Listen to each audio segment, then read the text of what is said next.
Hello বন্ধুরা, আশা করি তোমরা সবাই ভালো আছো। তোমাদের প্রত্যেকে আমার চ্যানেলে স্বাগত জানাই। বন্ধুরা, আমরা প্রায় সকলেই কোনো না কোনো ঐতিহাসিক স্থানে ঘুরতে গিয়েছি, আর সেখানে বেড়াতে গিয়ে আমরা নানা রকম ঐতিহাসিক বিষয় সম্পর্কে জ্ঞান লাভ করেছি, বিভিন্ন তথ্য আমরা অর্জন করেছি। তো আজকে আমরা এটা নিয়েই একটি অনুচ্ছেদ শিখব। তাই আজকে আমাদের অনুচ্ছেদের বিষয়টি হলো একটি ইতিহাস প্রসিদ্ধ স্থানে ভ্রমণ। তো এসো বন্ধুরা, আমরা অনুচ্ছেদটি শিখে নিই।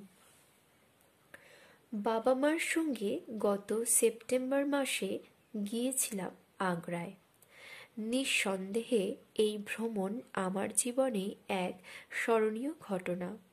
প্রথমেই গেলাম আগ্রা দুর্গে।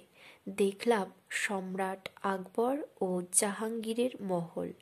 তারপর এলাম সৌন্দর্য বিলাসী সম্রাট শাহজাহানের মহলে। দেওয়ানিয়াম, দেওয়ানি খাস, শীষমহল, চারদিকে বিলাস ব্যসনের কত উপকরণ সাজানো।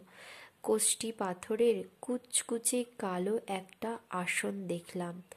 এরই ওপরে নাকি পাতা থাকত ইতিহাস বিখ্যাত ময়ূর সিংহাসন। এখানে বসেই সম্রাট দেখতেন হাতির লড়াই।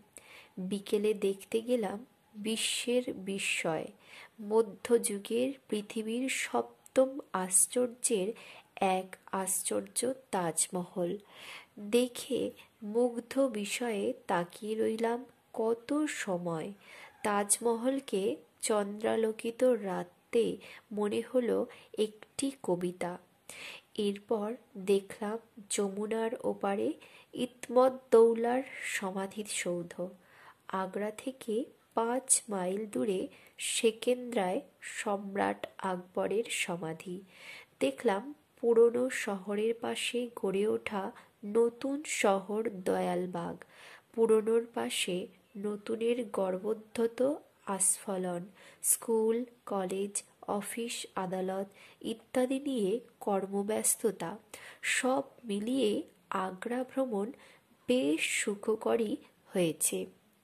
তো বন্ধুরা, আশা করি তোমাদের এই ইতিহাস প্রসিদ্ধ স্থানে ভ্রমণ অনুচ্ছেদটি ভালো লেগেছে। যদি ভালো লেগে থাকে তবে আমার ভিডিওটিকে লাইক এবং শেয়ার করবে, সাবস্ক্রাইব করবে আমার চ্যানেলটিকেও, সঙ্গে বেল আইকনটিকেও প্রেস করে দিবে, যাতে আমার চ্যানেলের সমস্ত তথ্য তোমরা সরাসরি পেয়ে থাকো। ধন্যবাদ সবাইকে।